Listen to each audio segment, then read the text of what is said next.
जंगल में एक तेज भागने वाला हिरण रमन और एक चालाक छोटा खरगोश गोलू रहते थे।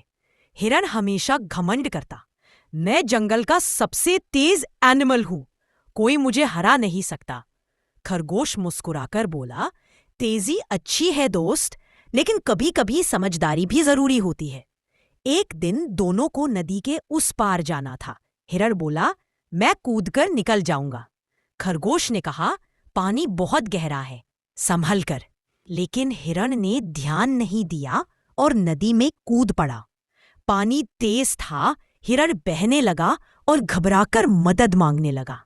खरगोश ने तुरंत पास के पेड़ की बेल लता काटकर लंबी रस्सी बनाई। उसने रस्सी एक बड़े पत्थर से बांधी और अपनी समझदारी से हिरण की ओर फेंकी। हिरण ने पकड़ा और धीरे धीरे बाहर निकल आया। हिरण शर्मिंदा होकर बोला, मैं सोचता था सिर्फ तेजी से सब कुछ कर लूंगा, लेकिन आज समझ आया कि समझदारी और दोस्तों की मदद भी उतनी ही जरूरी है। खरगोश मुस्कुराया, दोस्ती में ताकत और बुद्धि दोनों काम आते हैं। उस दिन से हिरण और खरगोश सबसे अच्छे दोस्त बन गए। Please subscribe. जंगल में 3 दोस्त रहते थे, मोंटू बंदर, लाली लोमड़ी और गोलू हाथी। एक दिन उन्हें पेड़ पर मीठे मीठे आम दिखे। मोंटू बंदर फुर्ती से पेड़ पर चढ़ गया, लेकिन नीचे से लाली बोली, ज्यादा मत खा लेना, सबके लिए तोड़ना। मोंटू बोला, ठीक है, पर नीचे कैसे पहुंचाऊं? तभी गोलू हाथी बोला, मैं अपनी सूंड से पकड़ लूंगा। मोंटू आम तोड़कर नीचे फेंकता, गोलू सूंड से पकड़ लेता। लाली लोमड़ी सबसे तेजी से आम इकट्ठा करके खा जाती। मोंटू बोला, अरे सारे आम तो तुम खा गई। लाली हंसते हुए बोली, चतुराई से काम लेना चाहिए। गोलू हाथी मुस्कुराया और बोला, चतुराई अच्छी है, लेकिन असली मजा सबके साथ बांटने में है। यह सुनकर लोमड़ी को अपनी गलती समझ आई। तीनों ने आम बराबर बांटे और मजे से खाए। Story by Ranjit Kashyap.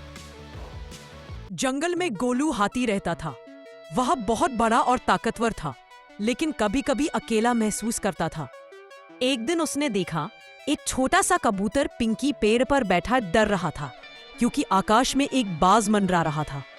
कबूतर बोला, गोलू भाई, मुझे बचाओ। गोलू ने तुरंत अपनी लंबी सूंड से पत्तों की झाड़ी हिला दी और बड़ा शोर किया। बाज डरकर उड़ गया। पिंकी कबूतर बहुत खुश हुआ। अगले दिन गोलू नदी किनारे पानी पी रहा था। तभी एक शिकारी ने जाल फेंका और गोलू फंस गया। गोलू परेशान था। तभी पिंकी अपने सारे कबूतर दोस्तों को बुला लाया। सबने मिलकर जाल की रस्सियां अपनी चोंच से काट दी और गोलू आजाद हो गया। गोलू बोला, छोटे दोस्त भी बड़े काम आते हैं। पिंकी हंसते हुए बोला, दोस्ती में कोई बड़ा छोटा नहीं होता। फिर दोनों साथ खेलने लगे और सबसे अच्छे दोस्त बन गए। Story by Ranjit Kashyap. Please subscribe.